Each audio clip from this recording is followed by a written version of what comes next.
Good afternoon, everybody. Distinguished guests, dear colleagues, it's a pleasure to see you back here, and it's a pleasure and a privilege for us that we obviously were supposed to cover the topic that is of highest interest. Welcome back to one of the three debates that are now ongoing parallel in the three neighboring meeting rooms.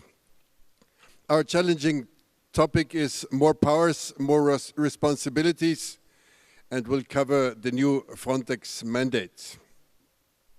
Before we start getting into substance, let me briefly please introduce the panel to you. On my left, Monica Den Boer, an extensive background as adjunct professor in Australia, professor in Amsterdam, widely publishing on European internal security cooperation, and engaged in research, teaching, coaching, as well as supervision.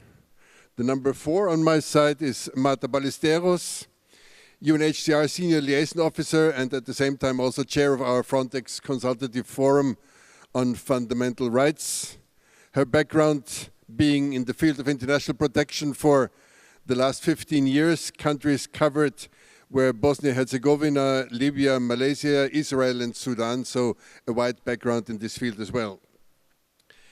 I may continue on the furthest to the left. We have Wojciech Kaluczynski, Policy Officer from the European Commission, DG Home. Then moving inwards, Hervé Cagnard, our Head of the Legal Affairs Unit within the Corporate Governance Division in Frontex. And last but by no means least, Raoul Überecken, where I could start with saying a former member of the Frontex Management Board, a former delegate of Luxembourg to the Council, a former JAI councillor, and now in his position, Director for Home Affairs, Migration Security at the General Secretariat of the Council in Brussels. Dear colleagues, when we get into the topic of the new mandate, allow me also to start with the same figures the last panel started with. Those were just so overwhelming figures that they also highly influenced the developments in the field that we are supposed to cover. Let's just briefly recapitulate. In 2015, we counted approximately 1.8 million irregular border crossings, or we had to cope with the fact that over 1 million irregular migrants were entering the EU and Schengen. And if I may also add, Europol figures approximately 90% of all those flows being organized. If we briefly recall the situation at that time, we have to see that nearly every country present here in the auditorium was affected, being it the country of entry, transit, or destination, being it more affected, being it less affected, but there was basically no country where those migration flows just passed without touching them.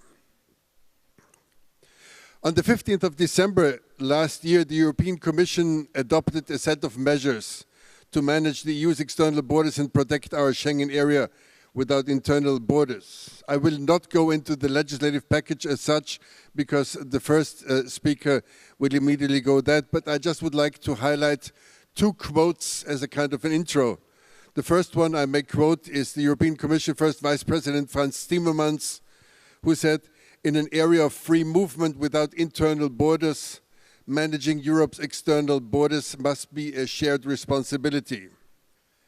The crisis has exposed clear weaknesses and gaps in existing mechanisms aimed at making sure that EU standards are upheld.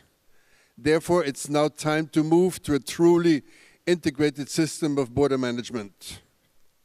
The European Border and Coast Guard will bring together a reinforced agency with the ability to draw on a reserve pool of people and equipment, and the Member States' authorities who will continue to exercise day-to-day border management.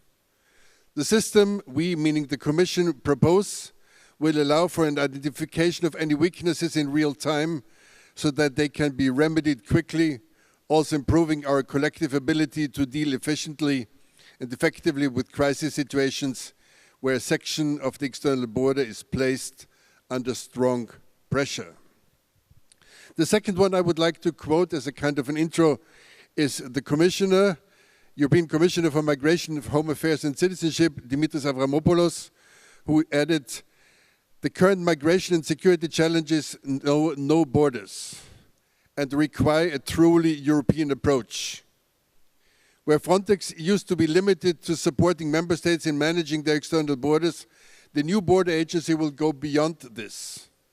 What we are creating is more Europe to manage our external borders, to step up returns of irregular migrants, to allow our asylum system to function properly for those in need, and to strengthen checks at the external borders of the European Union. The border package, which was presented that day, will increase security for our citizens and ensure high standards of border management." After those two intros, let me just underline once again also the pressure we were already touching in the first panel.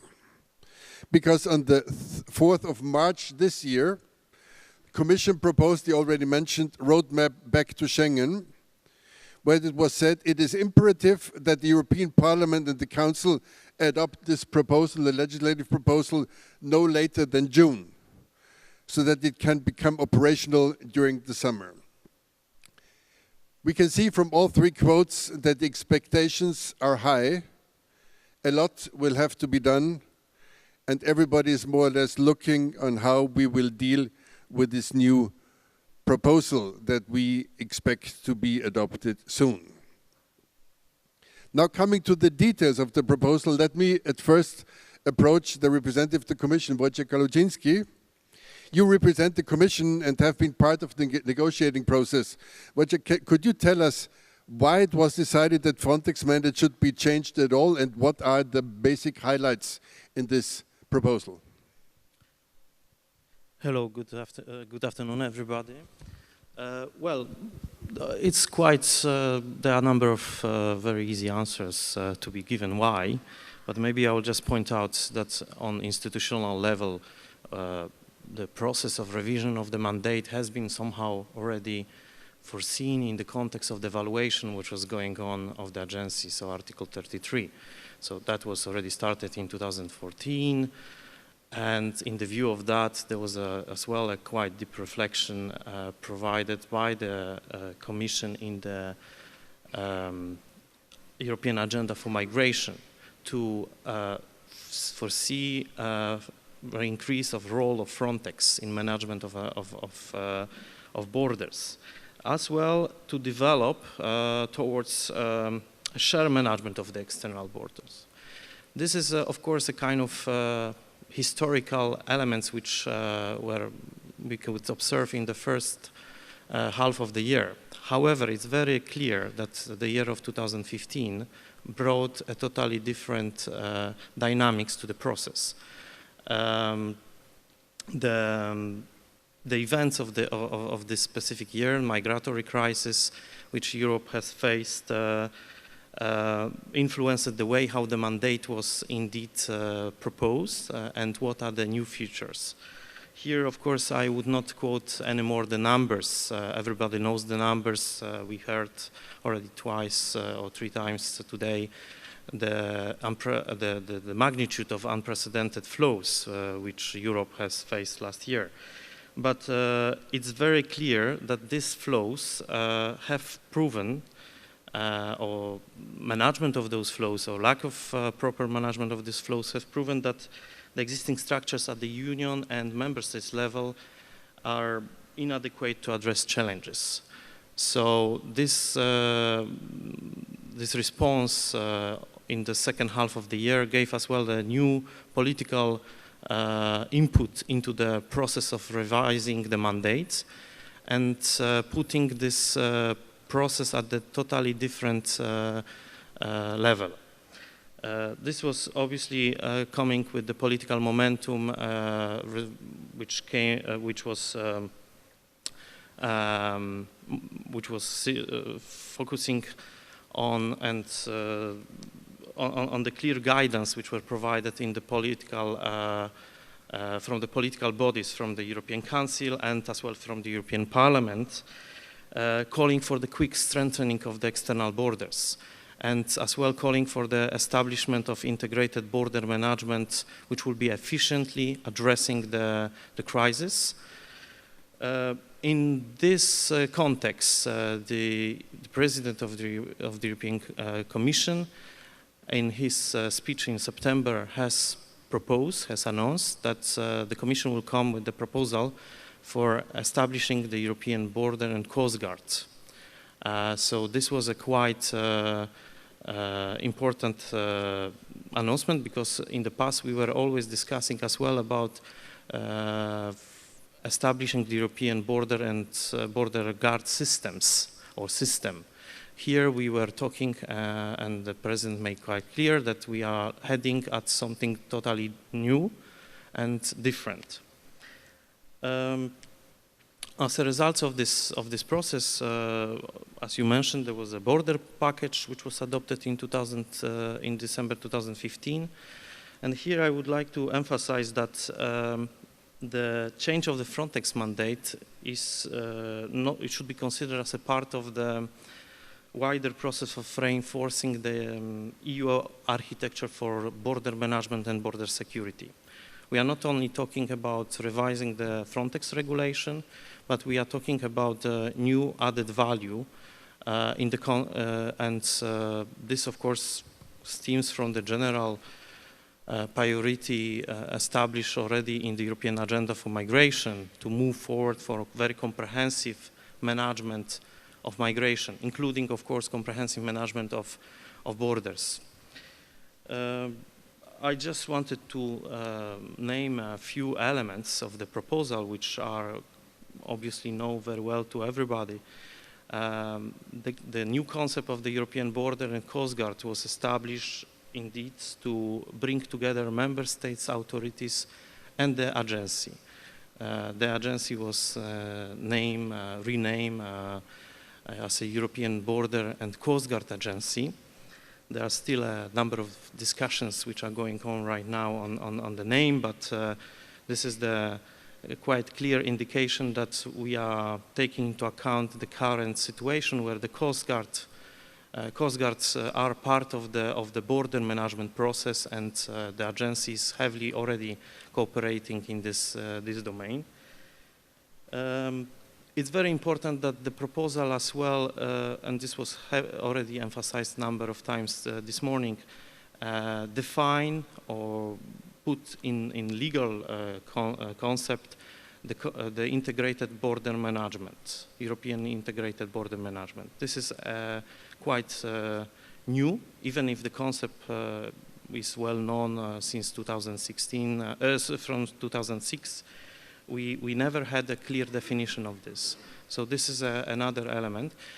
But I quite like in the Commission proposal as well the concept of shared responsibility. So it's another novelty of the proposal where the role of the agency is changing dramatically from coordinating cooperation of member states at the external borders to having a role for implementation of European integrated border management. Together, of course, with the member states who are primarily responsible for the border management in terms of the treaty and as well of the capacities on daily, let's say, management of the borders. When it comes to the agency, I would not go into details of the proposal, but I would like to highlight 5 axes of the proposal, which in my view are quite significant and bring novelties and added value to the general, to the mandate. So here we have the reinforcement of preventive and monitoring functions of agency. We have been already naming vulnerability assessment as one of the key novelty, which is not novelty as such, but it has been brought to the new level from moving from the may provision in the current regulation to the shall provision, but as well establishing of risk analysis and monitoring center and deployment of liaison offices in the member states. Some of these elements are not new, because obviously Frontex is having a very strong capacity already in the risk analysis. But for instance, indeed complementing existing capacities with new elements would be extremely important to have preventive components reinforced. Another layer or another axe of developments is to consolidate the range of support which is offered by the agency. Here we have obviously taken the current types of operations, joint operations and rapid interventions, which work very well. It's clear that the agency have been delivering very efficiently in the context of these particular activities. But we are complementing as well with adding migration management support teams as a novelty,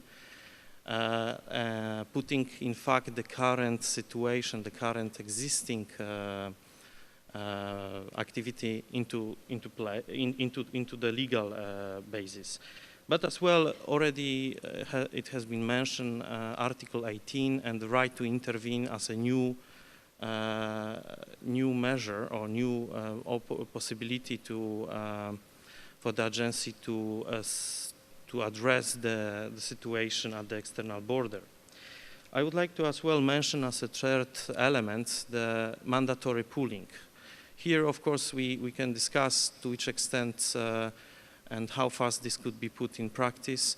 It's worth mentioning that mandatory pooling is indeed foreseen for the rapid intervention, so it's a kind of limited number of intervention for which it will be used. So far we had only 2 rapid interventions in the history of Frontex.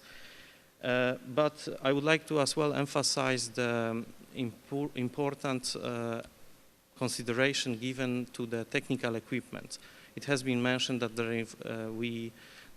is already quite a strong consideration of the new own capacity of the Frontex. The possibility to purchase equipment is not in fact new, it exists under the current regulation, but for instance the budget for this has been foreseen in the planning of new budgetary resources for the agency.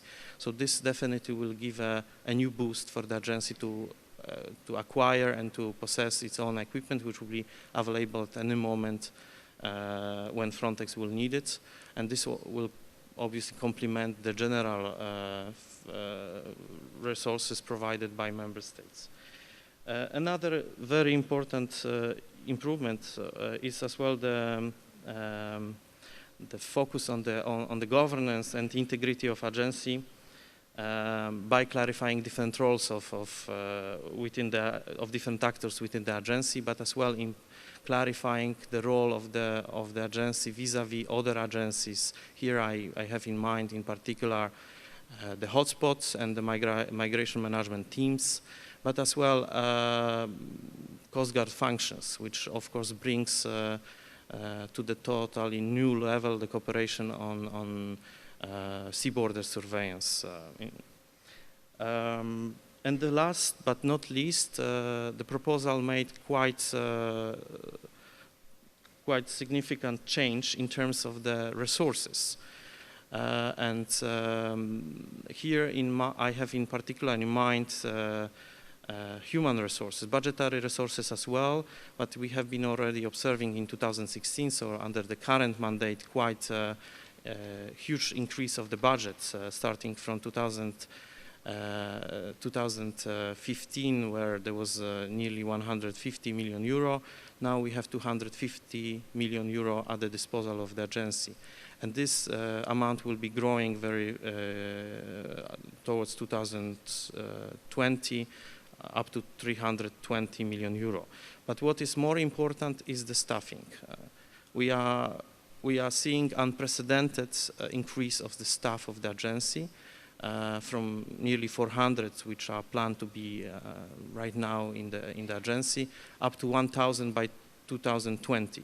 So this is a kind of new element, and I have to say, as compared with any other development of agencies where the discussions on the budget and and the human resources additions are quite long. This is definitely a new element which is totally uncontested by all the legislators. So we would expect this really happen very soon.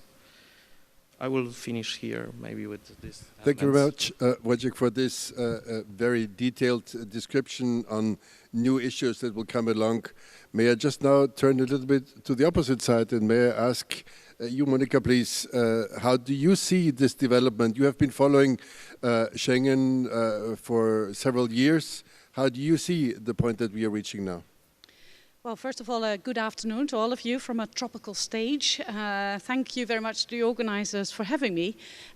Yes, I don't want to paint over, the expose that we've just had from the Commission's point of view, but I think we really need to look at the almost ontological question: why do we need to change? Why do we need a stronger Frontex? And I think there are both reasons that can be grouped upon internal pressure as well as external pressure. And of course, the external pressure, as I said before, the ring of instability really presents itself very strongly with potential spillover effects, migration, of course also organized crime, particularly trafficking human beings, irregular migration, and that's in an environment where we're facing foreign fighters, IS, terrorism, but also failing states. And I think this is a very important reason for wanting to reinforce Frontex. Of course, from the inside, I think what we are really seeing is that we're having problems with external border management, and this is not the first time. It's not just presenting itself in times of crisis. In fact, it's been a structural problem throughout the development from the very first moment onward. And I'm thinking here about the failure of the External Borders Convention. I'm also thinking about the failure of a burden sharing system which we tried to set up during the Balkan crisis. And it seems as if we are not really learning lessons from the past. So I think we really need to take and seize this opportunity to really build Frontex on a new understanding. In the inside, within the European Union, we're facing a lack of capacity, which does present itself very strongly in times of crisis. It shows a permanent weakness within the European Union and an asymmetry of commitment, which was already lined out by the director this morning. We do see a Europe in which sovereignty, national sovereignty, still prevails quite strongly.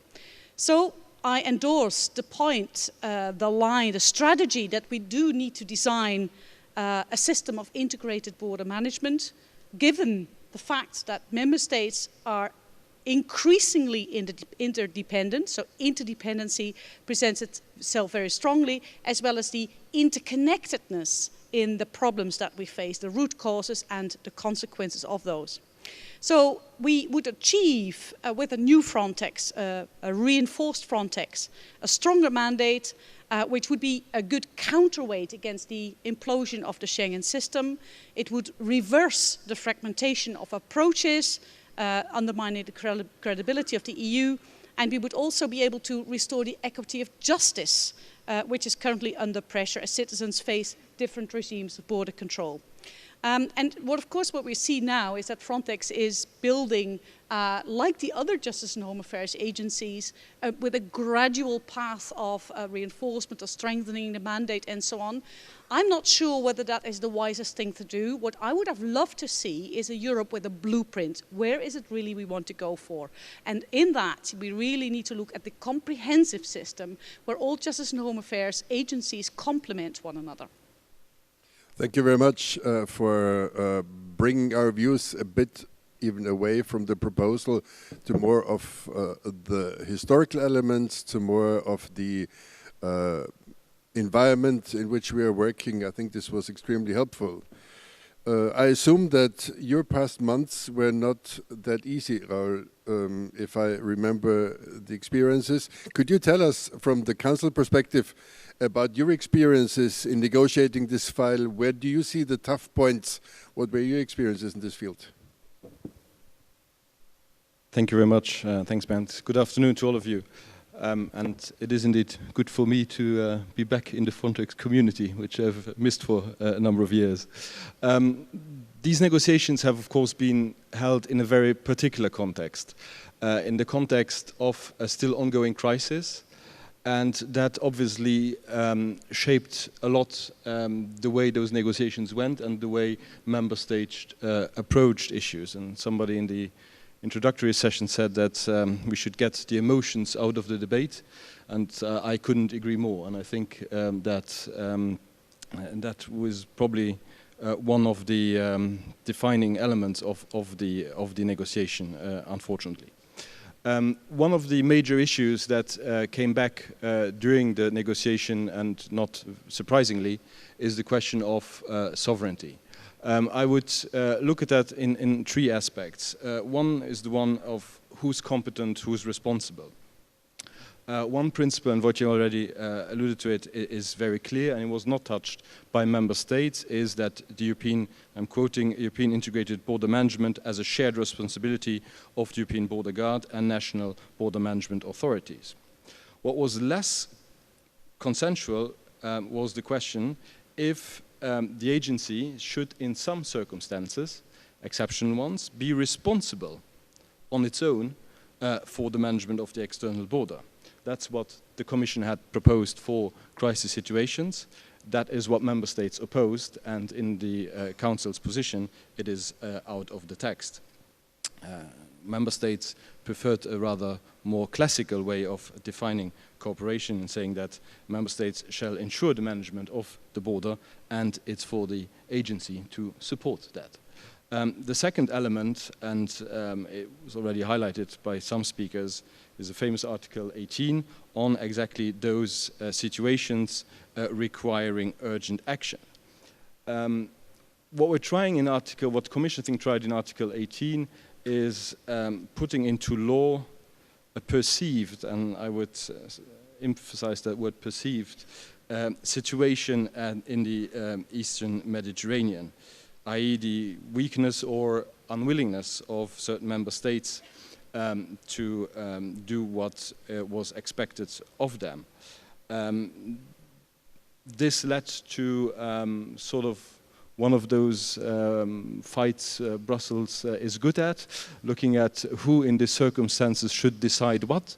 The Commission had obviously proposed that it should be in the driving seat in those situations, and the Council changed that and put itself into the driving seat, saying that if we are forcing the deployment of the European Border Guard in an unwilling member state, it should not be decided by the Council but by fellow member states. If I may say so, I do think that Article 18 is overrated in the sense that I look at it as a bit as an atomic bomb in the sense that the threat of it being there, I think, in the future will be enough for it not having to be triggered.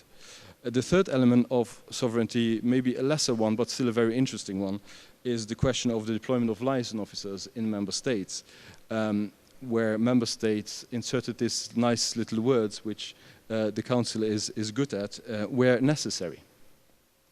And if you look at the draft report presented by Mr. Pabriks, the Parliament's rapporteur, he actually took a different position, saying that there was an obligation to have those liaison officers at least in border states. Apart from the sovereignty issue, just quickly made three other elements that were taken on board during negotiations. One is lessons learned, I would say, in the sense that we included the definition of hotspots, also in the context of the deployment of the migration management support teams. The question that was already touched upon on is it a border guard and a coast guard? You can see that the Council deleted from its position the word coast. I think the desire in the Council is simply to focus on the core tasks and not to give the impression, a false impression, some would argue, that we are creating a coast guard which usually has a number of other functions than the one of border guard. So to make, not to blur the picture, but to make, I would say, even not to cheat on the label, but to give a clear position of what we're actually talking about. One last element on how committed are member states. And that's the issue of the rapid reserve pool, the 1,500 to be deployable in 5 days. The Commission proposed a percentage of national staff, 2 if you have an external border, 3% if you have no external border. That didn't go down too well with member states for a number of reasons. One being that it's very, very difficult to compare actually how many staff do you have performing border control tasks.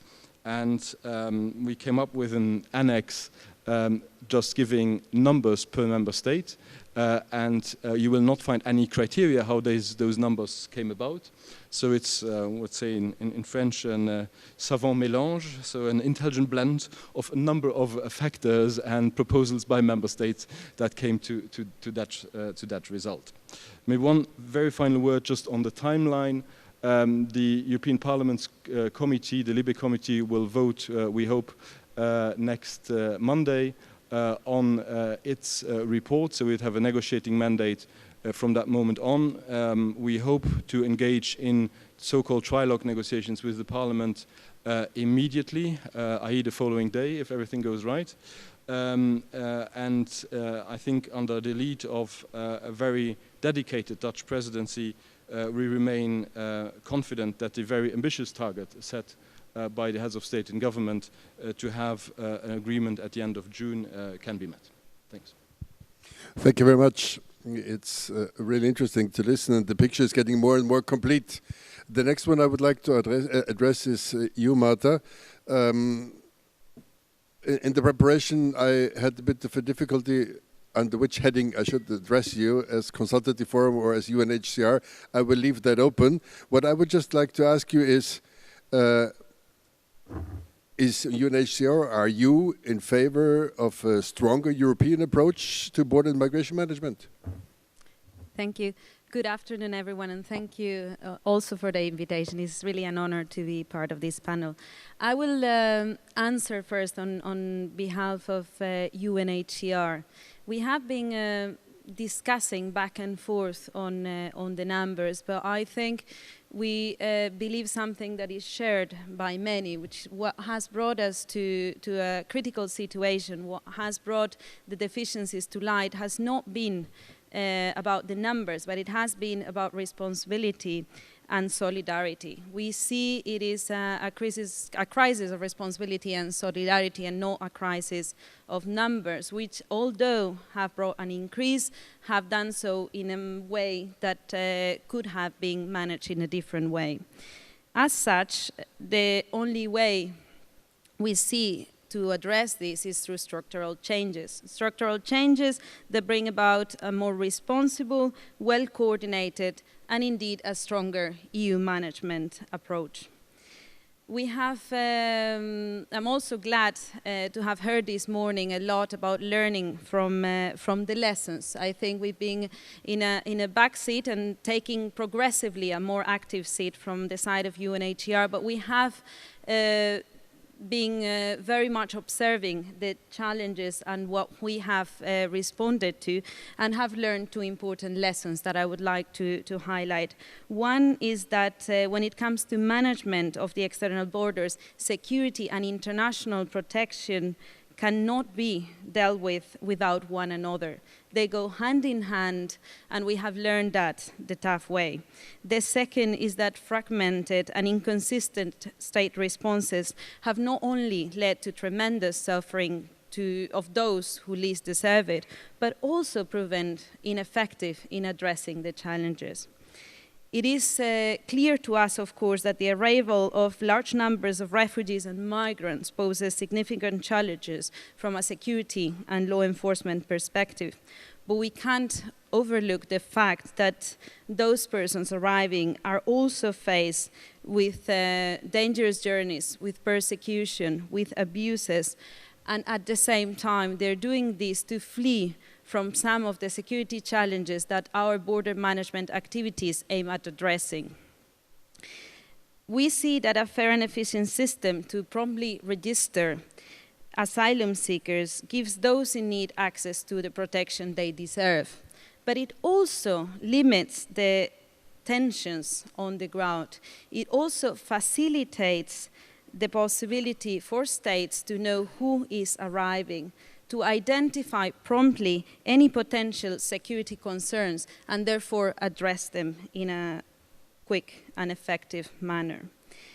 On the other hand, we have also seen that dysfunctional systems promote mistrust, promote fear, and indeed promote emotions. We have heard this morning something that we also believe on. We should not look at emotions. We should look at the system from a rational perspective. And that brings me to the second lesson that I wanted to put forward, which is that those emotions, that mistrust, that fear, lead to exactly a security concern that overrides the need to look at humanitarian and protection considerations. And this leads to fragmented, to inconsistent state responses, leads to lack of coordination. There are responses that we have seen that are very much short-term oriented and lead to sealing of certain parts of the borders without looking beyond on what could be the mid-term even consequences of such actions. These measures are undertaken at the high cost for European taxpayers and are not only not proven effective, but they are counterproductive. They increase pressure on internal borders. They only result in diversifying movements. Conflicts are unfortunately continue. There is a continuous need of people to seek protection, and such responses have only proven to just move the situation somewhere else. They have created new routes, and they will continue to do so unless we take action to address things in a more consistent manner.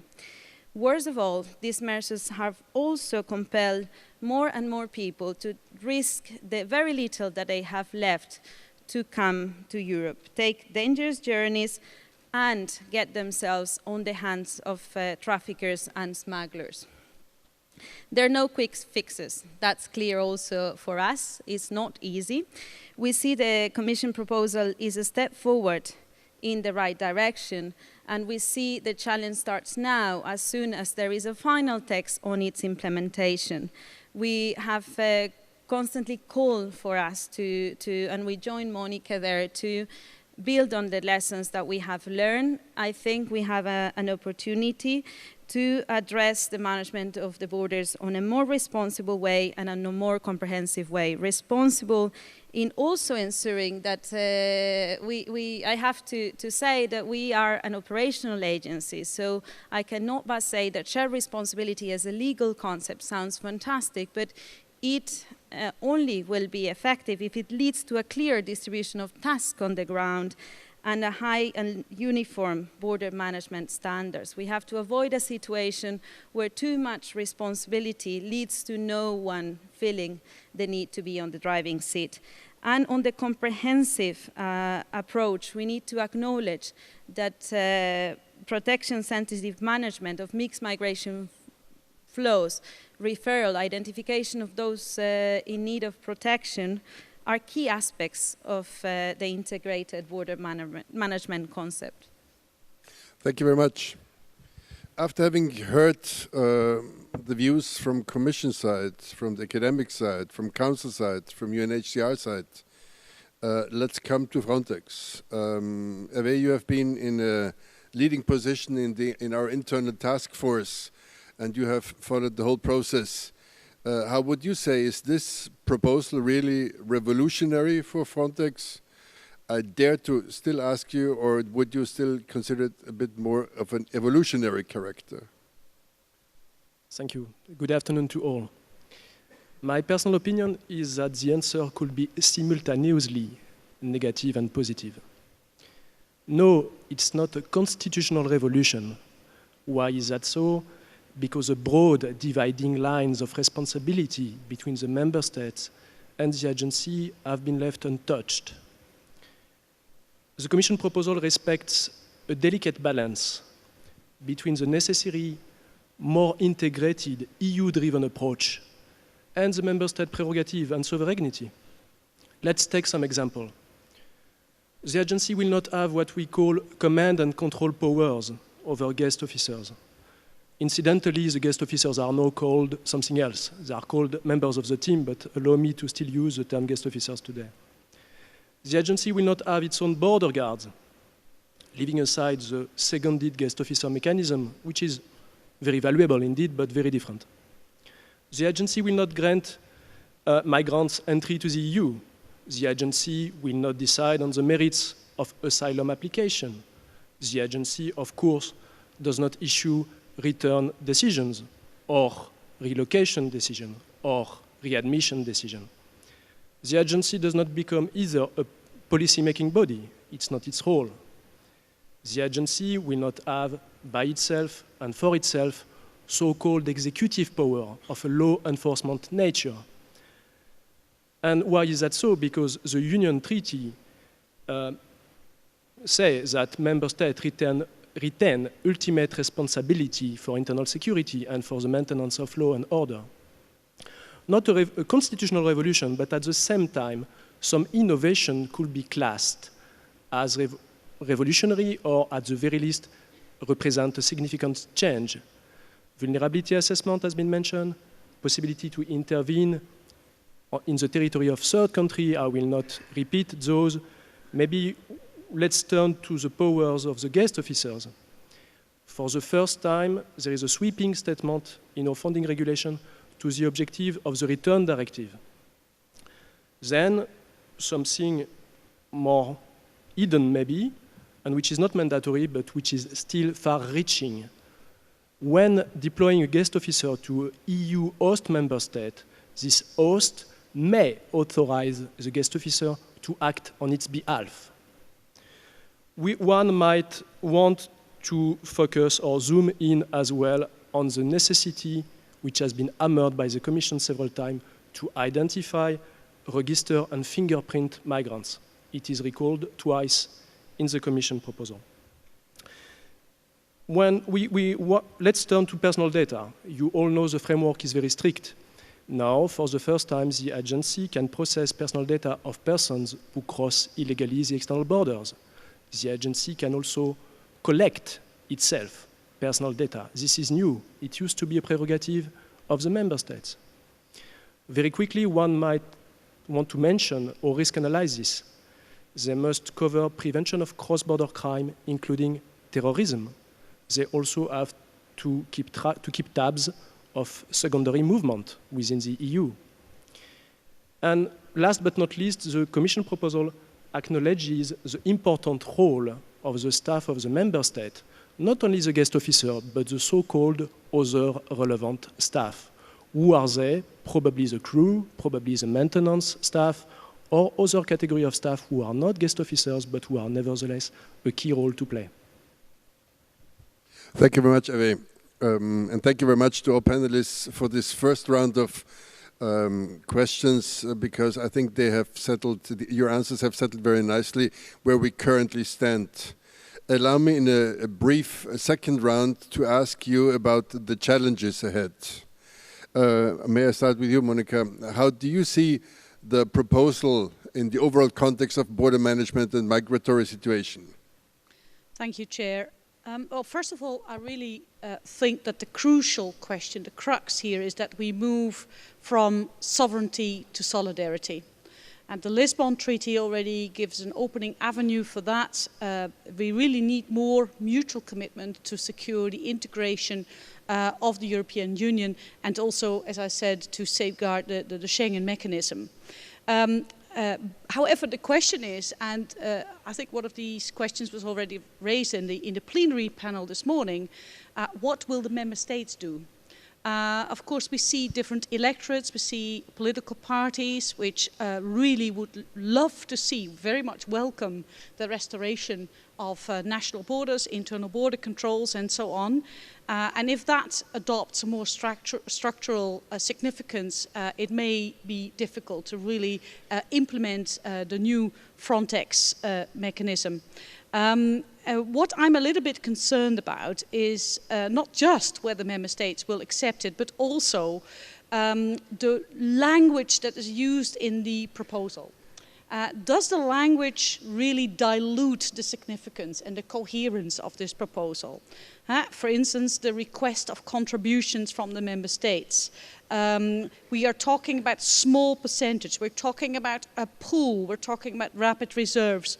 But then we're also talking about what I call ambiguous jargon as it is deemed appropriate by the member states. So that ambiguity of terminology in the proposal gives a lot of room for maneuver to the member states to kind of, well, maybe escape from it, from their obligations within this mechanism.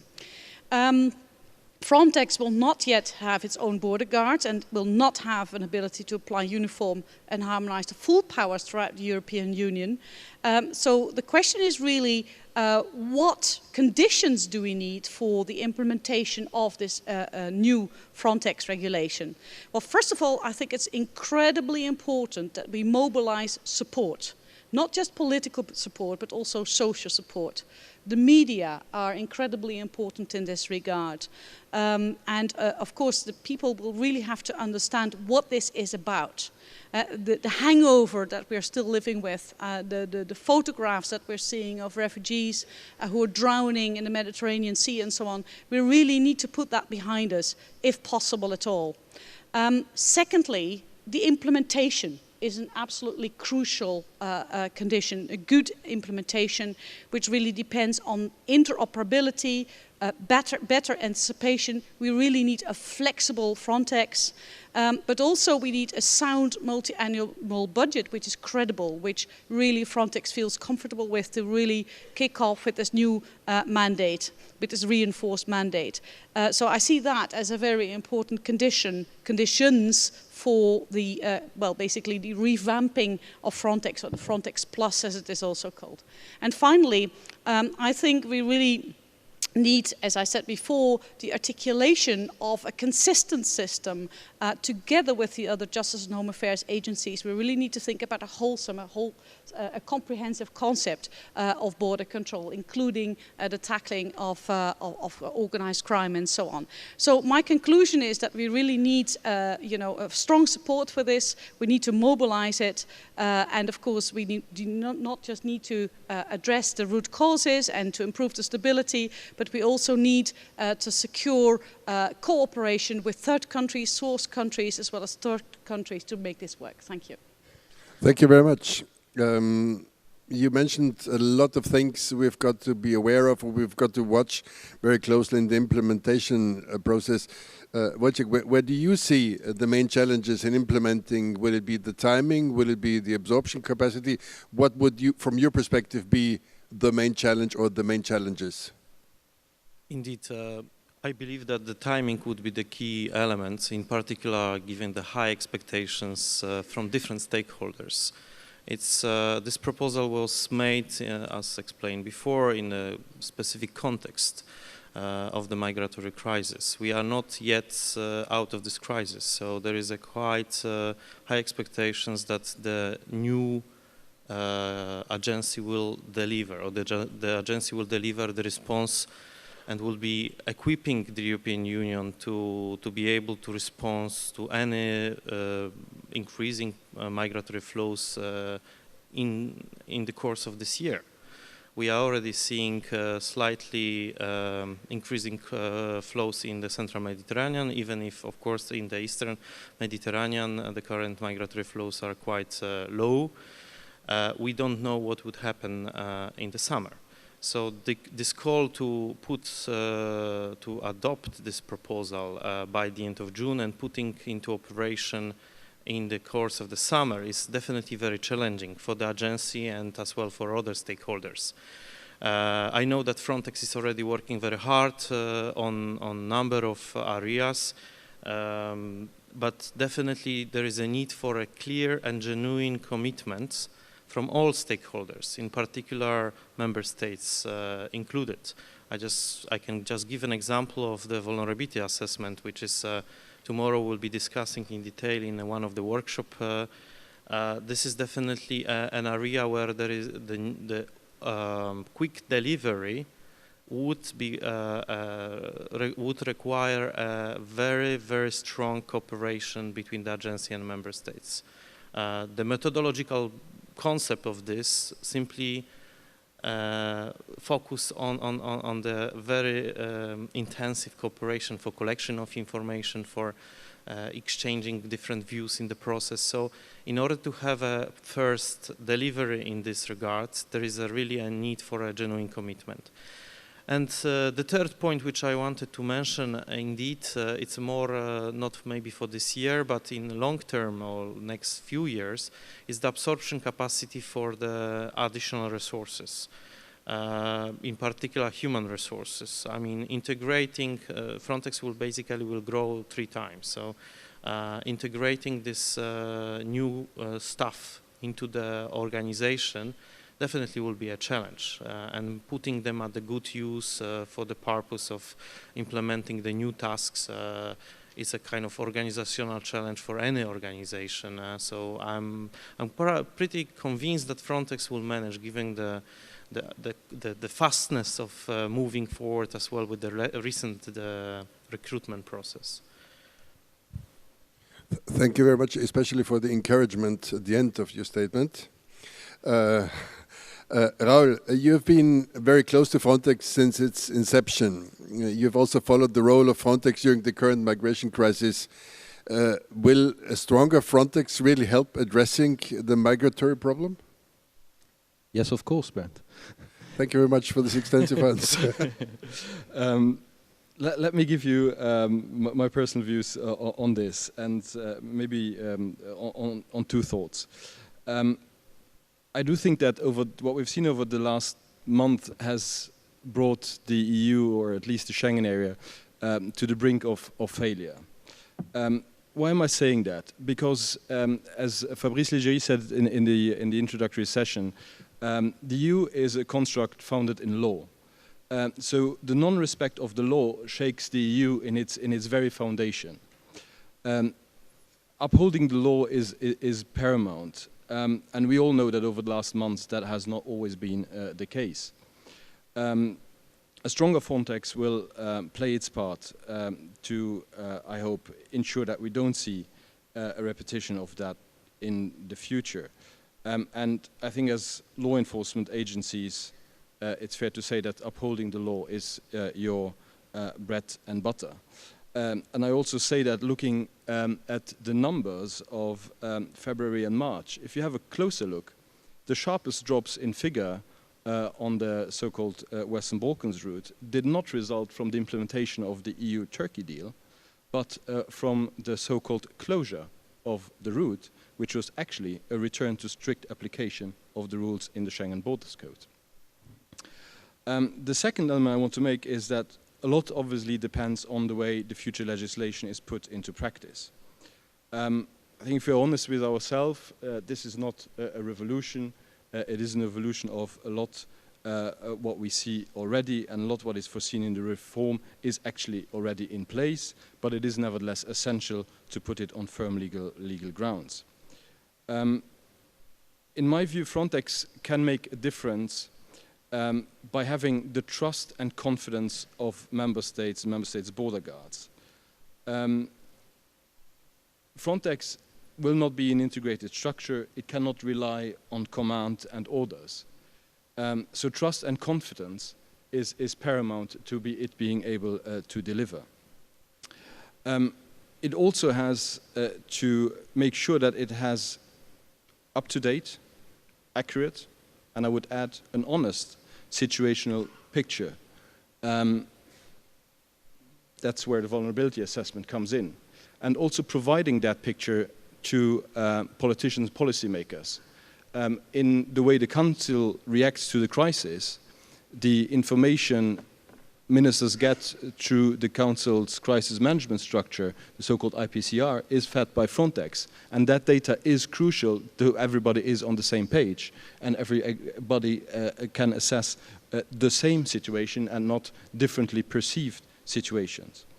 I think also Frontex needs to ensure that it's recognized for its professionalism, the quality of liaison officers, of its operational plans, that it is at the forefront of technological developments, think Frontex federates the needs of border guards. We will have important developments with the entry-exit system. The Commission will in the fall come up with an EU ESTA system. Document security will be a big topic in the future. I think there's potential to develop much more the current FADO system that we have. There's a lot of potential in there. And then maybe one last message for me is be bold, be creative. We were creative in the past. We deployed Frontex assets to Senegal at some point. So we're present in third countries on the basis of the current mandate.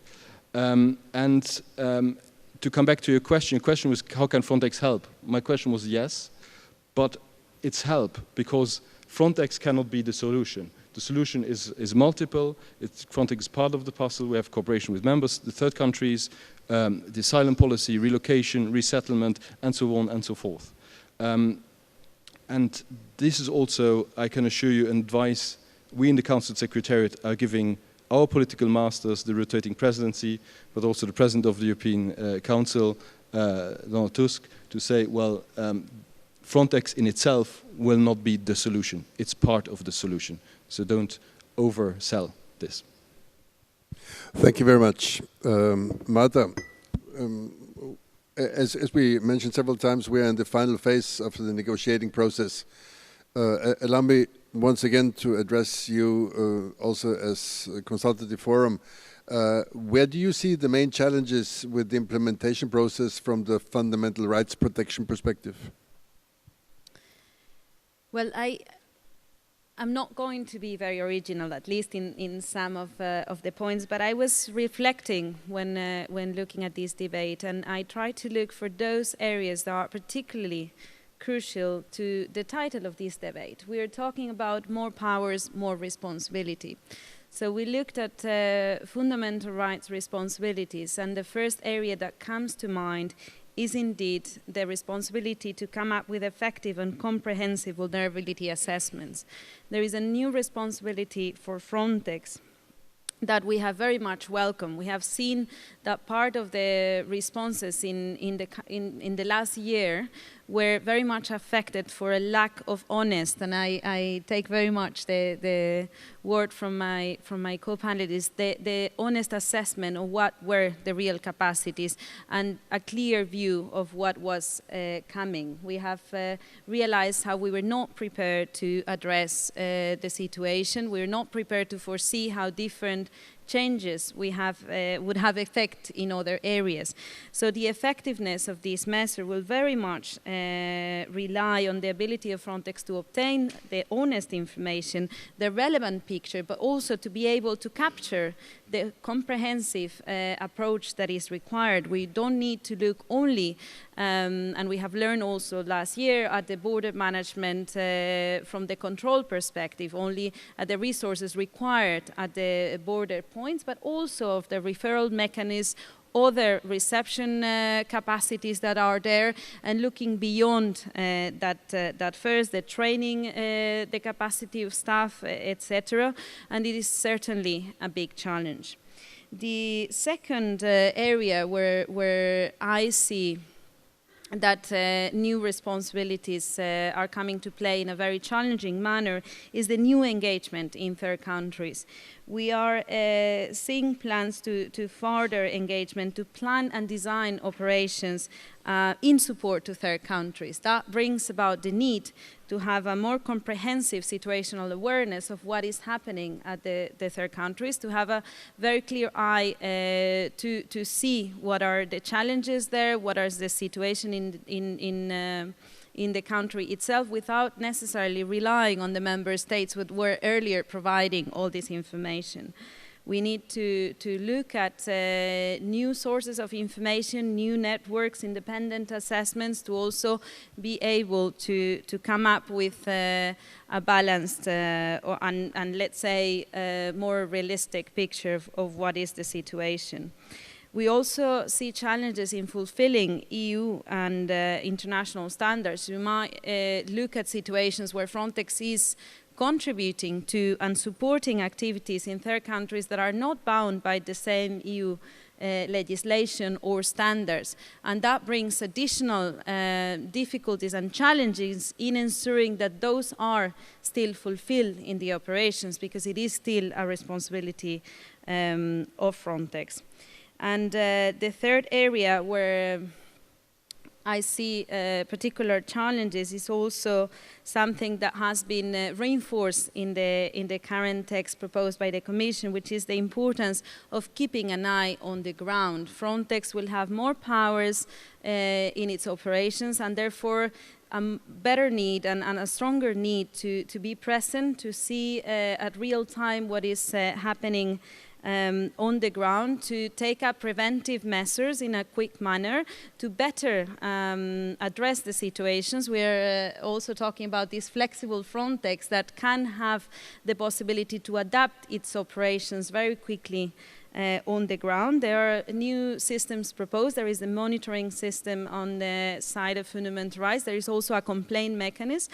And this will need to be set up in a way that allow Frontex to fulfill the expectations that are also brought in with these additional tasks.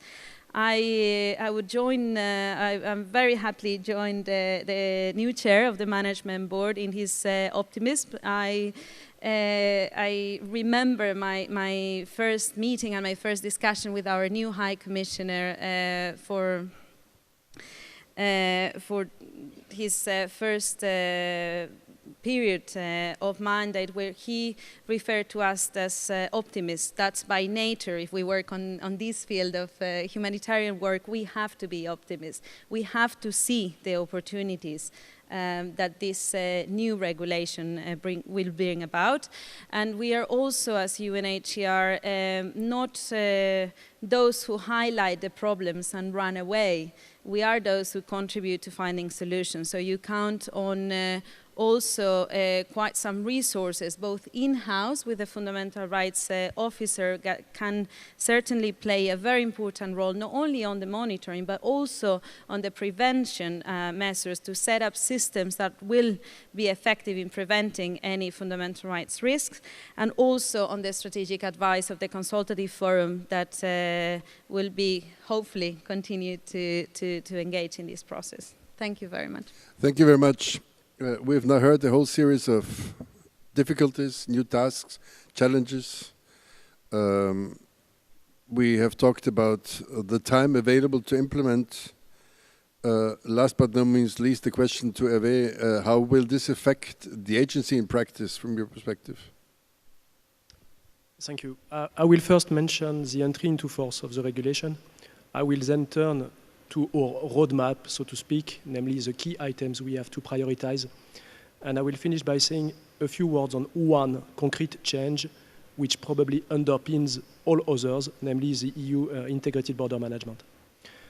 My first point, the new regulation, the new text will become our new funding regulation.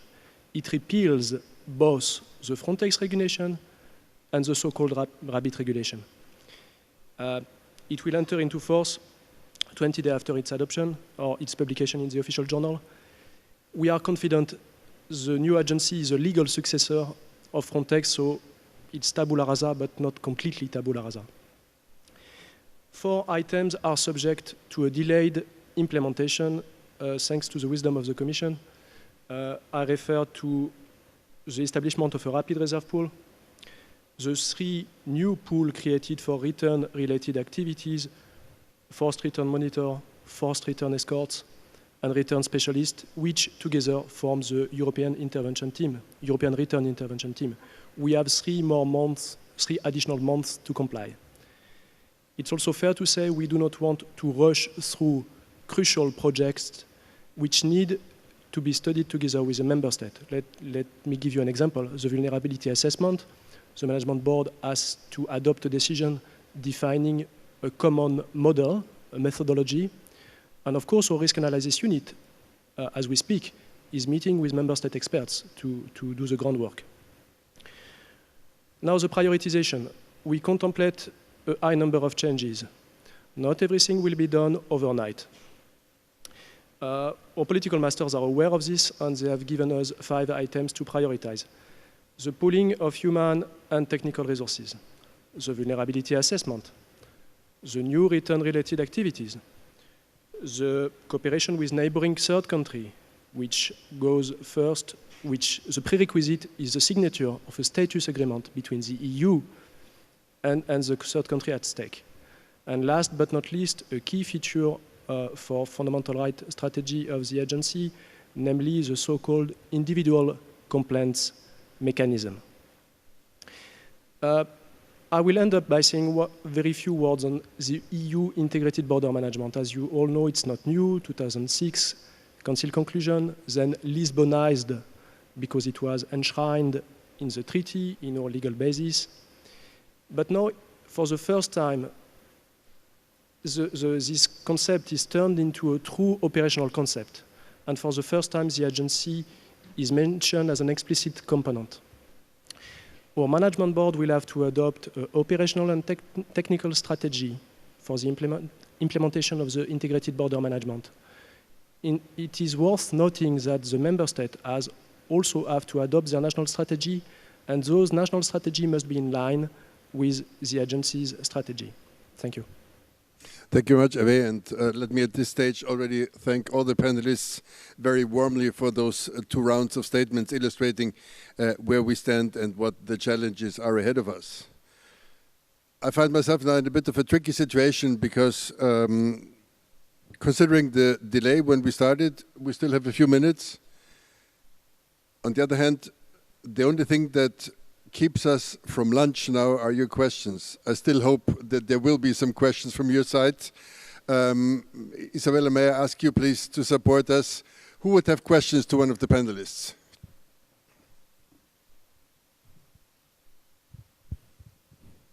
Hello, good morning, good afternoon.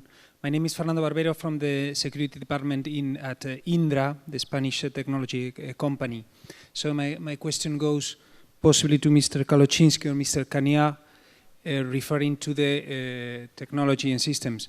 What can be, I think you have outlined a bit about the question, but can you give us some view about what will be the role of the agency regarding the definition or implementation of pilot projects in research or development, and also in the acquisition of or pooling of technology and systems?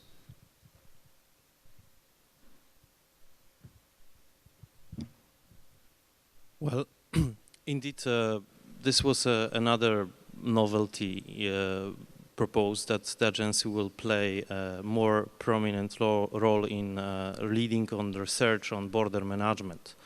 Of course, the agency is already quite knowledgeable on this. The Department of Research and Development within the agency is already following very closely this. But here we indeed propose that the agency will play more a kind of central role.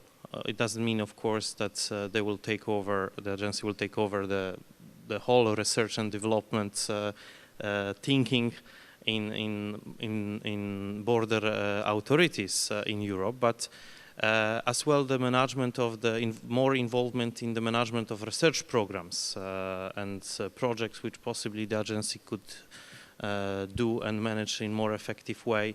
The special additional resources, human resources, were foreseen as well to reinforce the capacity of agency in this regard. So, in my view, there is indeed quite a new opening in that direction. I don't know whether. Yes, thank you. I will just say that the integrated border management refers to technology. It refers to state-of-the-art technology, including large-scale information system. Maybe this is one part of the answer. And one might, well, the references to certain tools, the toolbox, in the initial commission proposal, here and there, you could find remotely piloted aircraft, for instance. It has been deleted in the Council compromise text. But of course, it does not preclude the agency to use all available means which the agency would see suitable. Thank you very much. Any further questions, please?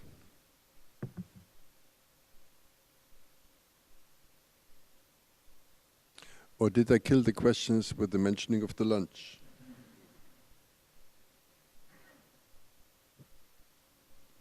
Well, if there are no further questions, then once again, let me thank the panelists very warmly for participating in this highly interesting debate. Thank you very much for attending the debate, and we are looking forward to many new and interesting issues to come, and to a wonderful afternoon. Thank you very much to all of you.